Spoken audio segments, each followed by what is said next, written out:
Welcome back to our channel Respect Education.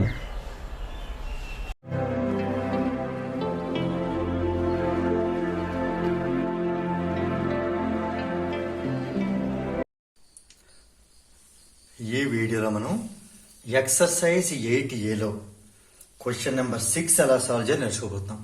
Question చూసినట్టయితే calculate the కరెంట్ని మనం calculate చేయాలి. దీన్ని ఐతో డినోట్ చేస్తాం. Flowing through a wire of resistance 5 ohm, resistance ని R తో డినోట్ చేస్తాం. Connected to a battery of potential difference 3 volts, potential difference V తో డినోట్ చేస్తాం. అంటే ఒక వైర్ ద్వారా ఎంత కరెంట్ వెళ్తుందో ఫైండ్ అవుట్ చేయాలి. ఏంటట ఆ వైర్కి ఉండే స్పెషాలిటీ ఏంటంటే ఆ వైర్ యొక్క రెసిస్టెన్స్ ఏమో 5 ohm, ఆ వైర్ ని ఒక బ్యాటరీ కనెక్ట్ చేసాము. ఆ బ్యాటరీ యొక్క పొటెన్షియల్ డిఫరెన్స్ వచ్చి 3 volt. అంటే ఇక్కడ మనం ఫైండ్ అవుట్ చేయాల్సిన వాల్యూ I, ఇచ్చిన values R and V. So first మనం ఇచ్చిన వాల్యూస్ నోట్ చేద్దాం. అయితే మనం ఐని ఫైండ్ అవుట్ చేయాలి. అంటే ఈ మూడింటి మధ్య ఉండేటటువంటి రిలేషన్ అంటే మనకు తెలియాలి. R అనేది కనుక ఓమ్లో ఉండి ఈ పొటెన్షియల్ డిఫరెన్స్ కనుక వోల్ట్లో ఉంటే కరెంట్ అనేది యాంపియర్లో ఉంటుంది. సో ఎన్ని యాంపియర్స్ మనం ఫైండ్ అవుట్ చేయాలి.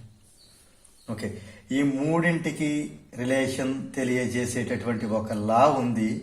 దాన్ని మనం ఓమ్స్ లా అంటాం. ఆ ఓమ్స్ లా ఏం చెప్పిందంటే V is equal to IR. ఇది ఓమ్స్ లా యొక్క ఫార్ములా.